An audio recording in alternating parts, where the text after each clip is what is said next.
Whether you're a beginner or experienced trader, you've clicked on this video because you want to know the best way to trade meme coins. And I mean the best platform to use, the best strategies to use, and even the best wallets to track. As you can see on screen, I've currently analyzed a wallet that has made 182k in November alone. In October, 247k. In September, 243k, 244k in August. And you probably also want to know how we got these sort of results for our clients as well, where someone, for example, turned $500 into $10,000, someone turned 2.5k into 77k, someone turned 1.8k into 22k, so on and so forth. If you want to see all these results, by the way, there's literally probably over like 300 slides all on my Instagram. You can go and check that out. So if you are not a complete beginner, just skip maybe the next minute or two if you want. You can still listen. I'm just going to be going over the kind of wallets that you personally need to actually get started if you're a beginner, and then I'll dive into the actual platforms and the strategies and so on and so forth. And if you stick around to the end, I will give you this wallet. I will be giving it out randomly in this video, by the way. So if you just skip all the way to the end, you probably won't even find it. Just watch the video, mate, because you will actually get much more info and much more value from the strategies I speak about in this video than this wallet itself. Okay, so let's get started. First and foremost, your meme coin checklist. You're going to need these three things, right?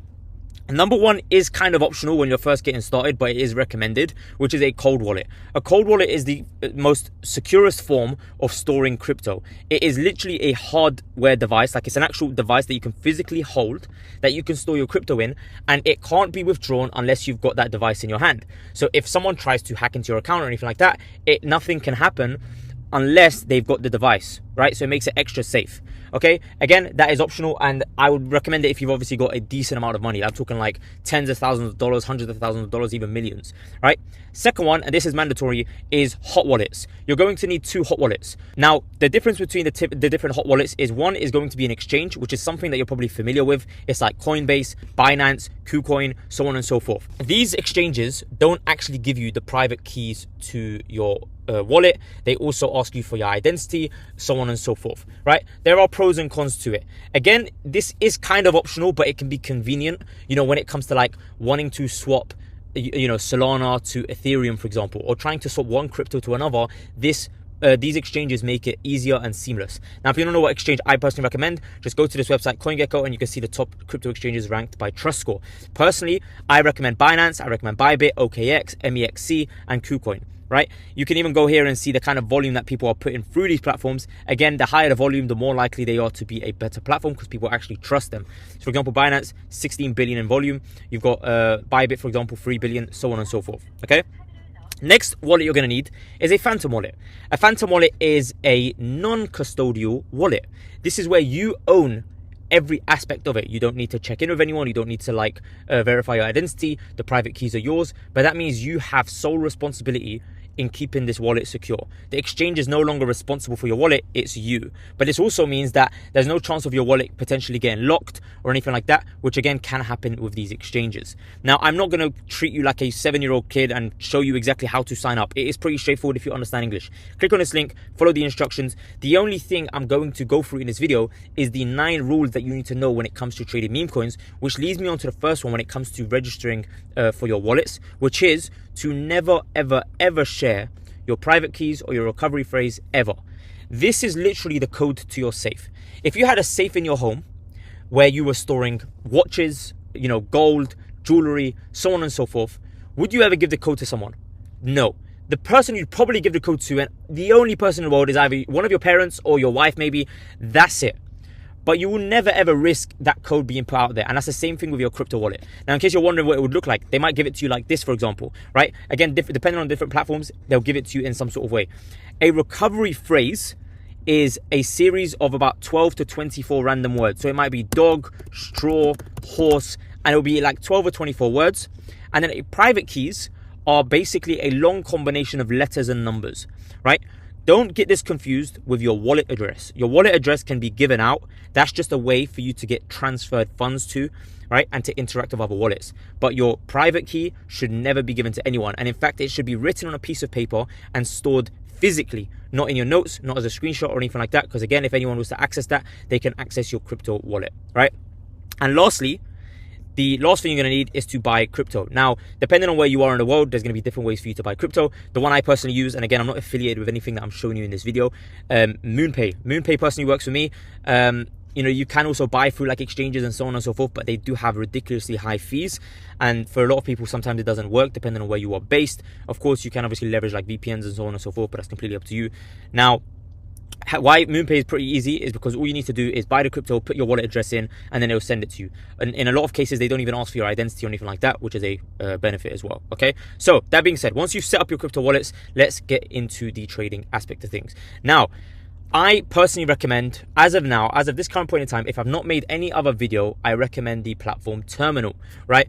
This platform was bought out and acquired by Pump.Fun. And if you know what Pump.Fun is, it's one of the biggest launch pads in this current point in time in the Solana space. So it only makes sense that you go with a trading platform that is literally owned by the biggest launchpad in the space. Okay, and I'm going to show you exactly how to use this platform, how to find the right wallets, how to actually use certain strategies when it comes to trading. It's literally going to be an A to Z guide, regardless of whether you are an experienced beginner or amateur trader. You will 100% learn more than what you know in this video. Okay, so let's get started. Now, I'm not gonna, as you can probably tell, I'm not the type to waste your time, right? I'm not gonna sit here and show you stuff that you don't need just for the sake of it, right? Like, for example, on the trending page, yes, you can use this trending section, which obviously shows you what coins are currently trending, but I'm not gonna dive into each and every single aspect if I don't think you need it. I'm gonna show you what you personally need, okay? So let's get started. Pretty straightforward. Trending section is what is trending, right? What are the coins that are currently getting the most volume, currently getting the most attention over the past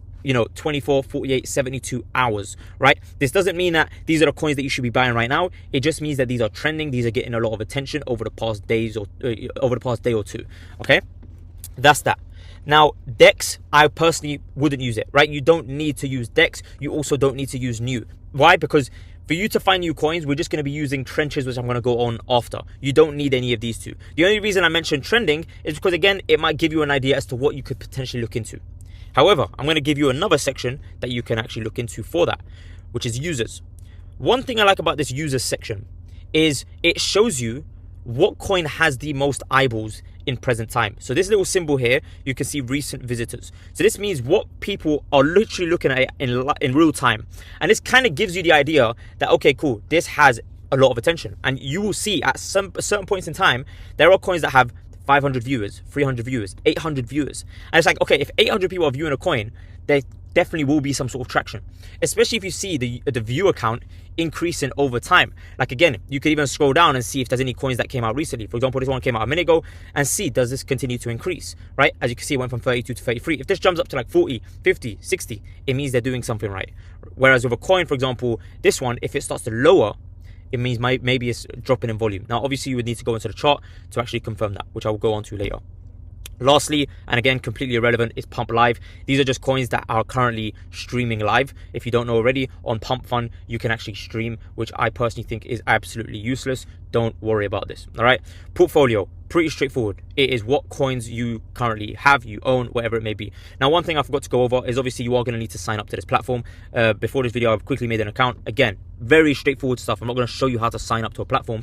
Just make sure that you don't share your private keys, right? Track.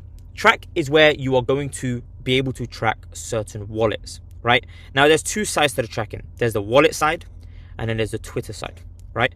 Now, if I'm being completely honest, I don't use the Twitter side. And by the way, this account is just for demonstration purposes. I actually have like tracked accounts. I've got about 200 wallets that I personally track.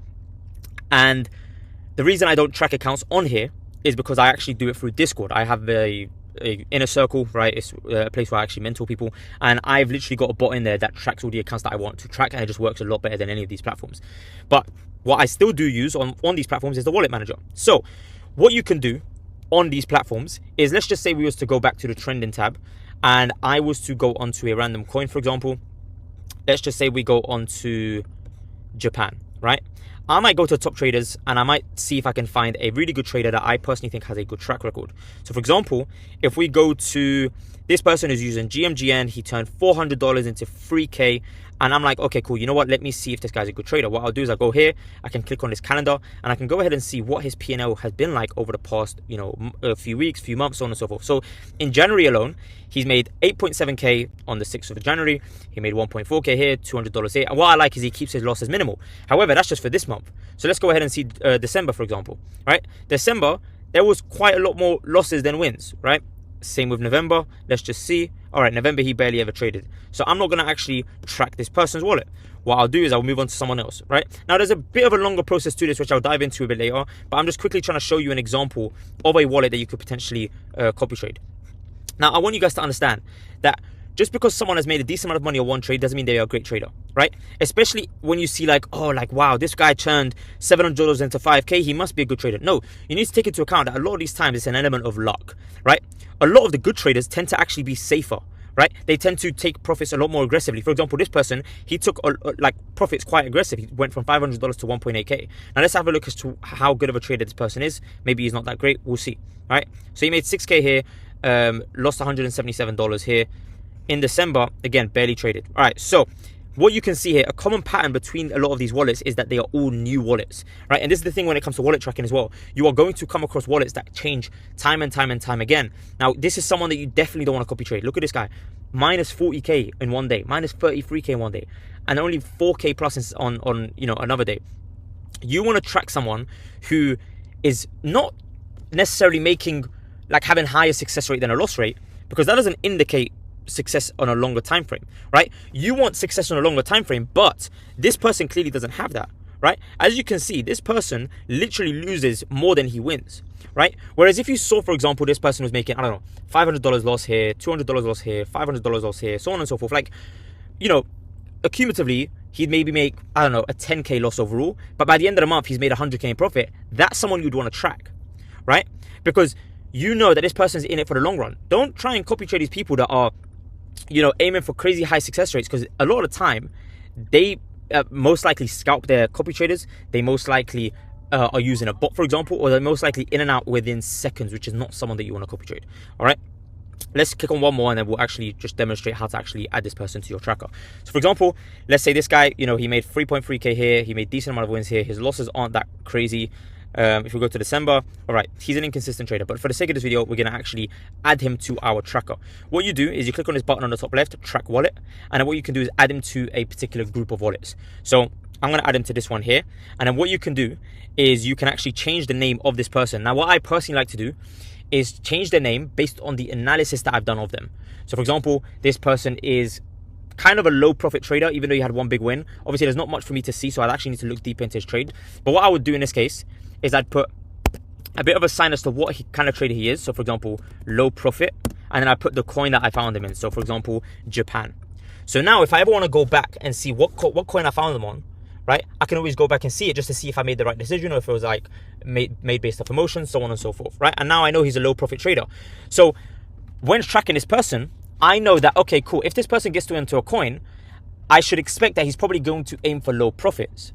I can also find wallets that are maybe early buyers, right? And then what I will label them as is early, right? If I go through his track record and I see this guy usually always gets into coins really early, I can call him an early trader. So now if I ever see a coin where this person has now bought, right, and let's say they bought into a coin early, I can have confidence that, okay, cool, this guy is actually an early trader, so maybe this is going to be a good trade, okay? Now, if we go back to our wallet tracker, as you can see, this person came up here. Now, you can always add groups on here, right? So, for example, if you go to, where's the button? If you go to here, sorry, you go to add group, you'll be able to add a different group name, add a different symbol. So again, you can even categorize them based on the kind of traders they are. So what I do personally is I will put, for example, all the low profit traders in one group. I'll put all the high profit traders in one group. And then all you need to do is go into here and then you can set alerts based on the group of traders. So for example, if you wanted to be alerted whenever a low profit trader or a high profit trader or an early trader buys into it, you can actually add sounds when it happens, right? So for example, I add something like this, right? That means someone has just made a transaction, right? And the thing is as well, what's so great about it is you can actually add minimum transactions. So you don't want to like be notified of someone who just bought $20 of a coin when usually they buy, you know, $500, $300, because that means they don't really have much conviction, all right? Anyway, that being said, once that's done, you can obviously go to live trades to see what they are currently live trading. Again, you can add noise here and sound here and so on and so forth. You can also add filters.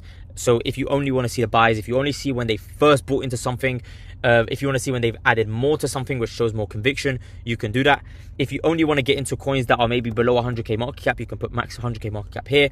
And again, as I said, one thing I like to do is to make sure they bought a minimum amount of a coin. So for example, let's just say you want to make sure they buy a minimum of one Solana. You put minimum $120 because one Solana is about $137 right now. So even you can put 130, and then as you can see, only one Solana minimum transactions will come up, right? Which is good.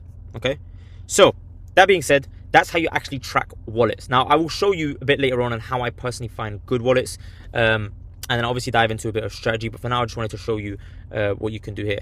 Now, another thing that you can do before I move on from this page is, I don't recommend this, but if you actually have full-on trust into a particular wallet, where like they barely ever trade, but you know that when they trade, they have an insanely high success rate, similar to this person here, for example, then what you can do is you can set a button where you can literally buy as soon as they have basically bought. So for example, what I can do is set a buy amount of, let's say, 3 SOL, and what will happen is number 3 will come up here. Now obviously I don't have balance in this wallet, but this when this obviously lights up green, you can actually click it and then it will allow you to buy the same coin as this person. Okay, so that being said, let's move on to trenches. Right, so trenches now is exactly where you're going to find the coins that you want to trade.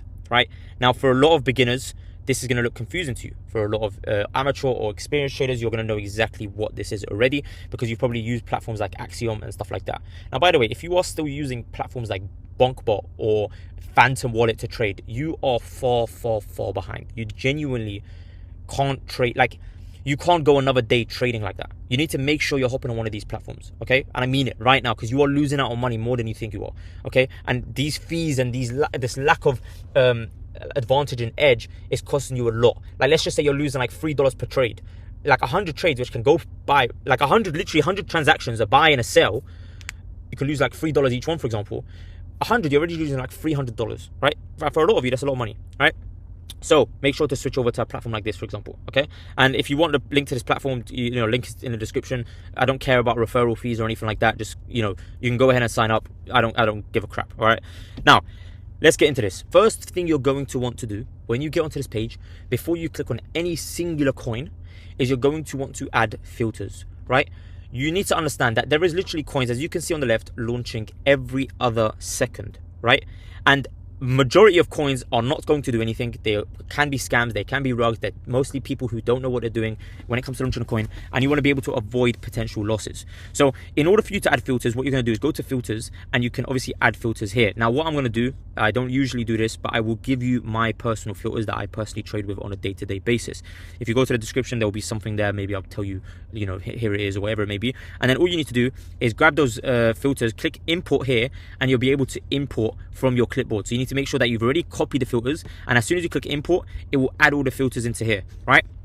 And then you'll start to realize that less coins are being shown up here, but more valuable coins are being shown. A lot more safer coins are being shown. Coins that are actually moving. Like, for example, yeah, this silver cat, look, it's not even moving, right? It's not moving.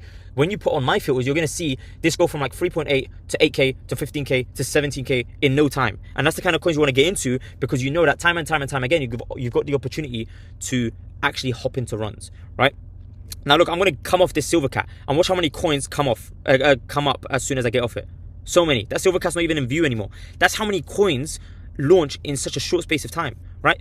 I don't even know where that silver cat has gone. Like, it's all the way down here, bro, which is crazy, okay? Look, and by the way, in case you're wondering why that happens, is because I've got a setting on called, where it's like pause as I hold onto something. So yeah, pause on hover. So if you want to turn it off, where it's like, even if you go onto a coin, things are still going to launch, you can do that. But I personally prefer pause on hover, because if I'm trying to see a coin, trying to see like how many top 10 holders and stuff like that, I don't want this thing to be moving, all right? Now, that being said, what I first will do is, after adding filters, is I also like to determine which one I'm going to be using the most. Now, personally for me, because of the kind of funds that I'm trading with thousands and thousands of dollars. I personally trade more in the migrated section than these two. I do also trade on Soon, but my specialty is migrated, just because I know a lot more of what's going to happen post-migration than pre-migration, right? Most coins that are pre-migration tend to fail a lot more than post-migration. So what I like to do is I like to set a sound alert where every time a new coin comes into migration, it does a sound, again, similar to this, and then I get to analyze it as soon as I click on it, open it on a different tab, and I'll be able to analyze it, which again, I will show you a bit later on. Now, what you're going to need to understand on this page is what all these symbols mean, and whether or not you should pay attention to them, whether or not you should have them, and so on and so forth. Pretty self-explanatory. If you hover over every single one, you'll be able to see the instructions of them. So this one's top 10 holders. It means what percentage of the coin are the top 10 holders accumulatively holding, right? Now this, you don't want it to be anywhere above like 30%, right? For example, this one's 76%, that's an insane red flag, right? And as you can see, 75% are insiders. That's a coin that you don't want to get into, because you know that majority of people holding that coin are in fact insiders, and they've probably got an ulterior motive. They want to actually rug the token on you. Now this is why we apply filters. So for example, if I go to audit and I go to insiders holding and I put max 30%, you will see that this should disappear. There you go, feed is paused because it's out of date. As soon as I hovered off it, it's gone, right? Same thing if you put like top 10 holders. If you put maximum 30%, nothing else will come up that is above 30%, okay? Then you've got this little symbol here with the chef's hat, right? As you can see here, it says 1%, here it says DS. DS means dev has sold. The dev is obviously the creator of the coin. Here it says 1%. The dev is only holding 1%. Now, personally for me, I wouldn't get into a coin if the dev is holding anything more than 5%, unless there's a very, very specific reason. Like, for example, the dev is someone extremely trustworthy and extremely credible, like a flipping celebrity or anything like that. But even then, I'd be very, very cautious, or if it's like a utility. But these things come once in a blue moon, right? Once every few months. Don't ever trust a coin where the dev is holding a lot of supply, right? Next thing, obviously, insiders. These are basically wallets that have been sent supply, usually from the dev wallet or usually from beginning of launch. Again, it means they are, again, insiders. They didn't have to buy their way into the token, which is an insane red flag, because again, that means they've got like, you know, an ulterior motive. They are obviously being sent supply. They didn't have to buy into the supply. They are affiliated with the dev in some sort of way. And a lot of the time, it's literally the dev that holds these insider wallets as well. And he's got ultimate control over the coin, which means that he can literally sell a huge chunk of supply ASAP. This one is bundles, right? So as you can see, a bundle is the amount of supply that is bundled up in tokens that are all affiliated, right? So as you can see, the bundle all-time high was actually 43%. So at one point, it was bundled 43%. There were a total of 78 bundles, and right now there's only 0.87%, which is a good sign.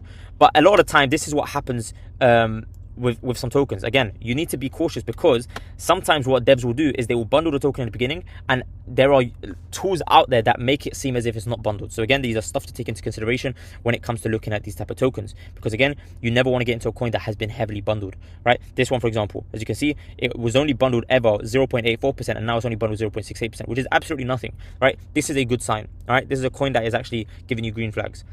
Then you've got all these symbols at the bottom: total holders, total fees, volume, market cap. To be honest, you don't really need to pay attention too much to this. Holders definitely is a valuable metric, because if a coin only has like, I don't know, 20 holders, or this one, for example, 100 holders, it isn't really a good sign, right? Like, again, even though this coin, I said like this is a good sign, you know, barely bundled, no insiders, so on and so forth.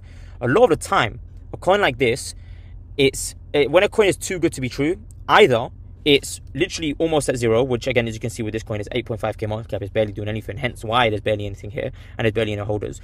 Or it's too good to be true, because the devs behind it have made it seem that way to lure people in, to lure people who don't actually know how to read charts, to know how to analyze like the XCOM and so on and so forth, and they lure them in so that they can use them as exit liquidity, and you don't want to be that person, okay? And then obviously you've got these things here, pro holders. So these are people who are using bots like this, so tools like Terminal, tools like Axiom, Bullets, Neo, so on and so forth, that are trading this coin, which is actually a good thing. You actually want there to be a lot of pro holders, because it shows that there's actually real traders, all right? And then you've got these signs here. So for example, this one will take you directly to the Pump Fund website where it's been launched. Then you've got this, for example, which will take you to the Twitter. You've also got this search icon, which will basically take you to Twitter again, but this time it will automatically search the Pump logo. And then another thing that you can actually see, where is that symbol? Oh yeah, and then obviously you got a website, you got a Telegram, and so on and so forth. Like, these are things. Now, bear in mind, a lot of coins nowadays don't usually launch with Telegrams, as of now, recording this video. So be very cautious when clicking onto certain links, because just by you clicking onto a Telegram link, you could end up exposing yourself to a potential hack where they can actually access your wallet. So please be careful. I don't even click on Telegram links anymore, all right? Or at least if you're going to click on a Telegram link, do it on a completely separate device that has nothing to do with your crypto wallets, okay? Now, if you want to customize these symbols and everything like that, you can actually do that, right? If you go to here, you'll be able to customize a lot, right? So for example, I've got this space instead of compact. I've sorted the soon section by curve instead of market cap. You can play around with these. And again, even like, again, these little squares or rectangles, whatever you want to call them, where you can see the ticker and all this analysis, you can literally edit every single section of it. So if I go to the audit section, I can literally tick off everything if I wanted to. So for example, you'll see stuff starting to disappear on the right here if I don't want them anymore, right? And again, you can add them. These are personally what I personally prefer on them. It's not like I use them every single time, but it's just nice to have if I ever want to see it quickly. And again, you can also like dim it or brighten it, whatever it may be. All right. Again, I can give you my sort of analysis if you want. What I'll do is I'll quickly open these up if you want to see them. And then you can obviously pause the video and add them to yours if you want to. All right. I'm going to quickly just do it so I don't waste too much of your time. And when you are ready, just pause and add them to your thing. Right, only 2 more. All right, that's it, done. Now with the quick buy, these are my personal settings. So this quick buy is this symbol here, where again you can just quickly press that button if you want to quickly buy the coin. Now I've personally changed it from green to blue, and this is something I'm going to go over in the chart as well, where it's like you need to understand that a lot of the reasons why these platforms use the color green and red, for example, is it aligns with the gambling mindset. It aligns with the mentality of gambling. Green means good, red means bad, right? So when you see a coin dumping, you know, it's always red candles. When you see a coin climbing, it's always green candles. When you see a green buy button, it tempts you to want to buy, right? So what I've personally done is I've actually changed my color to blue. You can change it to white, you can change it to black, to whatever color you want. Like personally, I used to have it as white, and even white is a good color to have, just because it's neutral, right? But I thought blue looked pretty cool. And again, there's a lot of other things that you can change as well, just to avoid that sort of gambling mentality, because again, you don't want to go into this with emotion. You want to go into it with actual strategy and actual conviction of what it is that you're going to get into, right? You can also make it a bit more transparent or less transparent, again, just so you don't get too tempted to want to buy by seeing a big green button, okay? Now, that being said, as you can see here, it looks a lot more subtle than it does when you make it green, okay? Now, if you have any questions to do with this, let me know. I will answer them in the comment section below. Let's actually move on to the charts now. So if we go into a chart, let's just say we go onto this chart here, for example, right? I'm going to go ahead and explain everything that you need to know on this page, right? So for now, if you are a complete beginner, I will try to explain a few like foundations to you and how to actually use this chart. If you are experienced, again, as I said in the beginning, you will learn a lot just by watching this video anyway, so just stick around, all right? First things first, pretty straightforward. All the symbols that we saw earlier are here. If you want to hover over each and every single one, you'll be able to, just to see what they mean, right? If you don't know what this is, by the way, this means DEX paid. Now DEX is obviously referring to DEX screener, where a lot of credibility for coin comes if the DEX has been paid, which basically means that the Twitter and a picture has been added for the coin. If a dev is not willing to spend, you know, $300 on paying DEX, which is what it costs, then it's a red flag, because it's like, oh, how come this person's not willing to invest into their own coin? And in fact, anyone can actually pay the DEX for a token, but it just shows there's an actual community behind it or an actual responsible dev behind the token. Okay, so that's DEX Screener, which is this website right here. Again, as you can see, most of the coins here all have a DEX paid. If they don't, it will basically show an invisible icon, and it means they haven't actually paid for the DEX. Now, majority of coins nowadays actually do pay for DEX, so don't worry about it. But as you can see, this one doesn't have it, for example. Oh, it does, it just wasn't loading. But you'll be able to find coins that actually don't have it, all right? Now, this being said, again, as you can see on this chart straight away, green and red, if you actually want to change the colors of this chart, which I've actually started doing, by the way, just to make sure my emotions don't take over, is I've actually started changing the chart to black and white, right? So what you can do is you can go to here and you can change the body to white. You can change this to black. You can then change the borders. I like to make the border black, and then I'm going to show you exactly what you can do. So as you can see, we just go here, and then what you're also going to want to do is make sure that you change the background to a lighter color. So for example, what I like to do is change the background to something like this. And once you do this, you can actually save it as a template as well. So for example, if you ever wanted to go back to the green and red, just because, you know, you maybe don't actually like this or you're not getting used to it, so on and so forth, you can always just go back. And then, so what you do is you go here, go to template, you could apply defaults, and then if you want to go back to black and white, you just put black and white. All right, now look at the chart. Looks completely different. Obviously, again, you can also change like this, the volume bars at the bottom, but like less emotion is coming into this now. You're just looking at it black and white. You're not going into it with emotion where it's like, oh, you see a pump and you're going to start getting excited. No, it's black and white now. You will, trust me, you will 100% see a difference. All right, now let's get on to what these little symbols are and how you can actually get rid of some things and add some things. So one thing you'll notice about this platform that you might not have on other platforms is this, for example, average top 10 holder entry, average top 10 holders exit. I don't like this stuff, right? I personally don't think it's necessary. I'm not getting into a coin based on where the top 10 holders get in and where the top 10 holders exit. As you can see, why the hell are the top 10 holders entering above where they've exited. These are bad indicators. You don't want to use these, right? So get rid of these. And what you'll see is all these little symbols on the side as well. Let's actually start from scratch. So go to display, and what you can do is you can literally untick every single thing if you want. And then I'm going to show you what I personally use, right? So obviously, depending on the token, I will put on tracked wallets almost every single time, because I want to see where the tracked wallets that I'm tracking are getting in, and if any are in the first place. Because a lot of the time, the tracked wallets that I track tend to always get in the type of tokens that I want to get in. So it's a good sign if I see a tracked wallet getting in a token that I'm interested in. So for example, the wallet that we found earlier, as you can see, he bought pretty low and he sold pretty high, right? And we can see that he actually clipped the top, which is a good sign as well, right? You can put KOL trades. I personally don't prefer it, because a lot of the time, KOLs have ulterior motives. They get in just to rug their copy traders. As you can see, like, what the hell? This person cap bought like up here and then sold down here. What a terrible trade.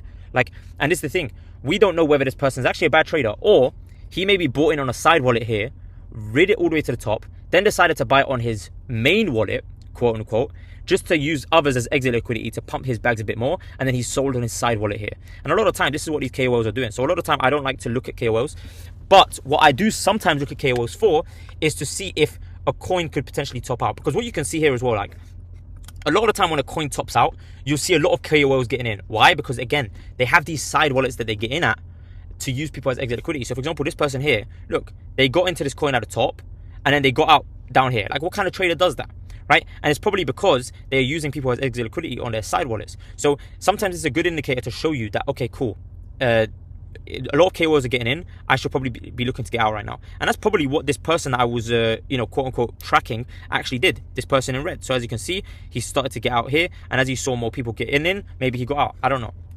Obviously, there's a lot more to it than just that. We'll get off this for now. You also want to obviously turn on your trades. So when your trades come up, you'll be able to see them by, it'll be like a green symbol, like a B. I don't know if it will show an example. I think it should show an example somewhere around here. But again, even here, like, you can change a lot of the symbols. So for example, yeah, your trades will come up as a B and an S, whereas tracked wallets will come up like this. Again, you can even change the colors of the tracked wallets if you want to. I don't go that far. I don't mind if they're green and red. They don't really have an emotional trigger on me. But yeah, another thing that you might want to go into is like your average fill and your average exit. Again, it will basically draw lines to show you what your average entry is and what your average exit is. Okay, price alert above and price alert below. Again, if you ever set price alerts, it will mark the points where you've actually got these price alerts set. And then obviously, if you want a migration price where it actually migrated, as you can see, this migrated at 57k. I personally would keep this there just so you can know exactly where it migrated. You can even add the time if you wanted to as well. Okay, now for all these other stuff, like, dev trades, you can have that on, or sniper trades, or for example, alpha mentions where it was mentioned in certain groups, or dex paid and stuff like that. You can keep these on, but they are very circumstantial. They depend on what you are looking for to actually get into a trade. These solely should never be the reason why you get into a coin. I mean, look, this group mentioned this coin at flipping 354k market cap, barely even did a 2x, and most of the members that probably saw this and thought, oh, let me get in because this group called it, ended up being used as exit liquidity, right? So don't trust just because a group has gotten into it. Take a lot of the things that you see on the chart with a pinch of salt. Once you've done your analysis, that's when you can get into a coin. Okay, so that being said, let's get on to what everything else means, right? So on the side here, if you don't know what these things are, obviously it's like a pen, and then you can obviously like mark up charts with this stuff and so on and so forth. Pretty self-explanatory. If you don't know how to do it, don't overcomplicate. You can go and watch my other videos to see how I personally mark up charts, and you'll be able to see me use all of these things. So first things first, there's trades. So these are the trades that are currently being put into the coin as of now, right? So you can actually see this in real time when looking at the coin to see obviously what people are, what kind of transactions are getting into the coin. Now, this move is extremely fast-paced. You don't really want to depend on this in order for you to get into a coin, but it gives you a clear idea as to whether there's big sales coming in, big buys coming in, and so on. These will be your personal positions. It won't only show you this position, it'll show you all your positions, your orders as well. So it'll show you what kind of orders you have set in place and the status of them. So whether it's a limit, which is like a future order, whether it's something that has already been executed, and so on. You can also see historical holders. These are all the holders that currently hold the coin. And as you can see what they've bought, you can see how much they've sold, you can see what their P&L is, you can see what is actually remaining as well, and you can see how they funded their wallet. Now, this is somewhere that you can either get an idea as to, how much the top 10 holders are holding. Is holder distribution looking a little bit weird? So for example, if like 50 wallets are all holding 1%, it's a bit of a red flag, because why is everyone holding the same amount of percent, right? or if you see like 10 wallets all bought in the same amount, again, another red flag, right? Top traders are obviously the traders that have made the most amount in profit, right? So again, this tends to be to do with the amount of USD that has been made in profit. So as you can see here, it's sorted by actual P&L, not necessarily percentage, right? So for example, again, this person made 8.28k, but it was only a like 5x. Whereas with this person, for example, he actually made a little bit more. It was like a 9x, but he only made 4.4k, so he's actually below this, right? But again, this is somewhere that you can actually find traders that are actually good at trading, because again, they ended up in the top traders. I always say people who end up in top traders tend to be really good traders. Even me myself, I tend to end up in top traders quite a lot for certain coins, and that's just because again, I'm a good trader. These things don't happen by accident, and a lot of time you will see a lot of tracked wallets that you find on other coins in top traders of other coins, because they tend to know how to trade really, really, really well. Okay. You can also filter by, like, you know, your wallet, for example. If you want your wallet to come up, but only your wallet will only come up if you actually go into the coin. You can filter by the dev wallet, for example. You can filter by tracked wallets as well. Then obviously you got dev tokens. Dev tokens is where you can see what the dev has actually launched as well, other than this coin. So for example, as you can see, he's launched Japan, and he's launched about 38 other tokens alongside this. Now, why you might want to know this, you might ask, is because it gives you a clear indicator as to whether this person knows how to launch coins. Like again, as you can see, 5% of his coins have actually migrated, which is only 2, which again can be seen as like a bad sign, because again, he doesn't know how to really migrate coins. But if you go to the other coins, you can actually see what type of coins they are, what they did, and why you know, didn't they launch, and so on and so forth, right? As you can see, he's launched 38 coins, his 39th still ended up doing decently well, right? So don't rule it off just because 38 of his coins didn't actually do well. All right, now if we go on to the right here, this is exactly what you're going to use to buy and sell coins. So as you can see, there's different settings here. Now before we get onto this, you're going to also see up here P1, P2, P3. These are called presets, right? Presets are basically settings that you set depending on the kind of coin that you're looking to buy into. So one thing you'll notice is if you look down here at these different numbers, these will change as I click P1, P2, and P3, right? And that's because my slippage, my gas fees, my bribe fee are all changing depending on the preset, which you can change here. So my priority fee, for example, is 0.003 on preset 1, whereas on here is 0.008, right? And here is 0.012. Now you might think, why the hell is it increasing each and every single time? Well, it's because it depends on a coin. If a coin is highly volatile and you want to make sure that you get in, you want to do it on preset 3, because you're increasing your bribe fee, you're increasing your tip, and so on and so forth. Whereas if a coin is less volatile, you might want to get in here, where your priority fee is a bit lower, your tip fee is a bit lower, and even your slippage, to be honest, should be lower on this one, because again, it doesn't mean that it's going to move extremely fast. Now, if you're wondering what slippage is basically the amount of range you're giving the platform to, you're allowing the platform to let you into a coin. So if this coin was extremely volatile, where it was like literally doing this like so much in literally milliseconds, you're going to want to increase slippage, because let's just say, for example, this coin's at 187k. For simplicity, let's just say it's at 200k. If you put your slippage at 10%, you're allowing the coin to get you in at 10% within the price of the coin, or within the market cap. So for example, this coin can only get you in between 180k and 220k, because that's 20% within the coin's price, right? Whereas if your slippage is 5%, it will only get in between 210k and 190k. So for a coin like this, for example, where slippage is where the coin is barely volatile, you can even use a slippage of like 5%, because this coin's barely moving. It's at 190k. 5%, you'll be able to get in within like 8 market cap each way. So you'll be able to get in between 198k and 182k, which, as you can see, is barely moving between that, right? Anything lower than 5% tends to be unlikely, unless it's a very, very high market cap coin, for example, in the millions. But again, this is something that you can play around with based on the type of token. All right, so remember, set your presets dependent on the kind of strategies and kind of tokens that you're getting into. Now, in order to buy, you obviously click buy. If you want to buy right now, you will make sure this is set to market. And then what you'll do is just put the amount you want to buy into, and you click buy, and then it will get you in. If you want to set a future trade, so for example, if you want to buy, you know, the dip, for example, you will put buy dip, and then you will basically lower this to where you want to buy it at, right? So for example, let's just say you want to buy it at a market cap of 111k. So as you can see, as I move this, a market cap is going to come up to here, right? As you can see, 110k. If we press this as well, this will change the actual market cap if you want to see it. But as you can see, 120k, right? Now, if you put that there, and then you put 0.5 Solana and you press buy, that will get you in literally at this point right here, right? 0.5 SOL, and it will show you like you're trying to buy the dip here. Okay, now it's the same thing with sell. If you want to sell in real time, you will put market cap, and then you'll be able to sell, you know, as soon as. If you want to sell at a particular point, so for example, set a stop loss, where for example you want to sell at, if it drops below 147k, you want to make sure you sell. You'll put that, and you put the percentage that you want to sell off. Okay.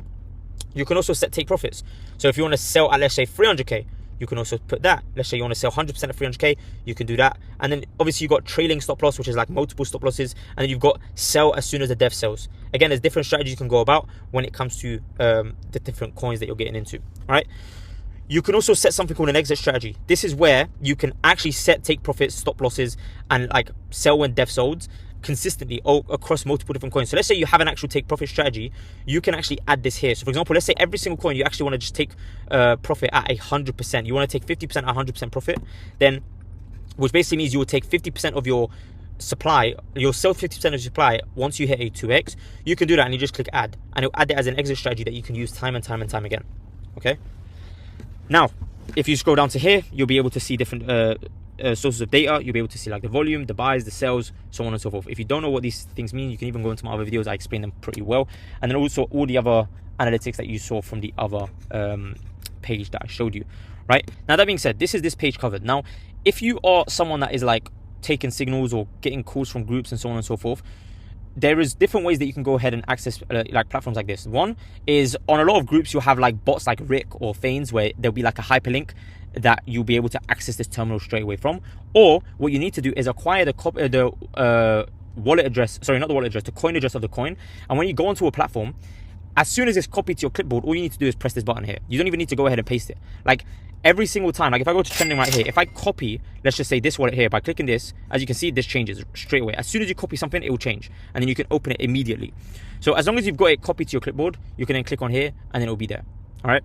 Now, that being said, one thing that I would say is a negative about this platform that I personally miss from the platform Axiom, and sometimes I even use Axiom for it, is a section called Vision. Vision actually shows you the top wallets that are currently, you know, making the most amount of profit, have the highest amount of win rate, so on and so forth globally, right? So you can sort it by different ways as well. So again, if you want to use Axiom specifically for this, you can. It's such a good page, because what you can do is you can actually see the win rates of certain wallets. You can even see the P&L. Like for example, if you click on this wallet, for example, or if we just click on here, you'll be able to see what this person's track record is like, right? So as you can see, just in December alone, they made 1.5 million. Now, a lot of the time, the top wallets tend to be like insider wallets and so on and so forth, right? Like they tend to have some sort of edge in the market, and you know, you kind of need to go through them and filter them to actually be able to get good coins out of them. But what you want to do is also look at their average hold time. So for example, as you can see, this person's average hold time is 6 minutes. You don't want to be copy trading or tracking someone that's average hold time is only 6 minutes. Whereas if someone who holds coins for, let's say, 4 hours, or someone who holds coins for 2 hours, that's a good sign, because you know that they get into coins and they give you time to actually copy trade them. You can also go into the KOLs leaderboard as well to see what the KOLs are doing, which ones are the best. And then obviously you have your own tracked wallets, and then you've got your wallets as well that you can actually look into and see your own track record. That's personally what I like about Axiom. Now, one thing I forgot to go over is obviously I need to give you guys that wallet that I promised you earlier, which I'll give you towards the end, and I need to go over the rules. So let's quickly go over the rules that I was mentioning earlier. I'll just quickly skim through them. So first few things: use a fresh wallet for trading, never your main long-term wallet. Remember in the beginning of the video, I told you to open a few different wallets. When it comes to trading, always use a separate wallet for trading. Never keep all your funds in one wallet. There are so many scams out there. There are so many people that have been drained of their money, and if you keep all your eggs in one basket, I promise you one day will happen to you. Even if you do all the right steps to avoid it, it could happen to you. So never ever keep all your funds in one wallet. Always have them separated for worst case scenarios. Okay, only connect your wallet to platforms you fully trust, right? If you don't trust the platform yet, so even the platform that I showed you today, right, sign up with your email. Don't connect Phantom wallet to it. Always have a separate separation between your wallets. Never ever connect your wallets. All right, don't do that. All you need to do is sign up with your email, so that there's an extra barrier there, and just top this wallet up with your Phantom wallet. That's all, okay? Next one is assume every DM that you get, whether it's on Telegram, whether it's on any platform, assume it's a scam, right? A lot of the time, people offering help, deals, or alpha tend to be scams. I get so many people messaging me that try to scam me day in and day out, and I easily spot them because of how used to it I am. But a lot of people that I know aren't used to it, right? And they do it in such subtle ways because this is their bread and butter. This is what they do for a living. So remember, they've mastered this craft to the point where you won't even notice it, right? Like I am even used to scam other people sometimes, and I try to notice it. Like people will ask me for, you know, screenshots of proof that I own my YouTube, for example, and I will refuse to send it to someone because I know that they're trying to send that to someone else to prove that they own my YouTube, which they don't, right? Stuff like that. Double check contract addresses before every transaction. If you are sending money to yourself, sending money to someone else, always double check them. I've actually been in situations where I've accidentally sent to the wrong wallet, and you know, it's not something that you want because you'll never get it back. Revoke wallet permissions regularly. If you go into Phantom, you click the settings icon and you go down to connected apps. You want to revoke permissions a lot, because a lot of the time, there might, not a lot of time, but sometimes there might be a tool that you've connected to that has actually been hacked, and again, it could risk to your wallet being drained. And again, these drains can happen in literally seconds, right? Please make sure you revoke these permissions. And lastly, start with small amounts when using any platform or tool, and you are responsible for every transaction you sign. There's no exceptions. Now, if you stuck around to the end of this video, I am going to give you the wallet that I promised you, which is this one right here. Now, if you want mentorship, click the link in the description and like and subscribe. I'll see you in the next one. Take care.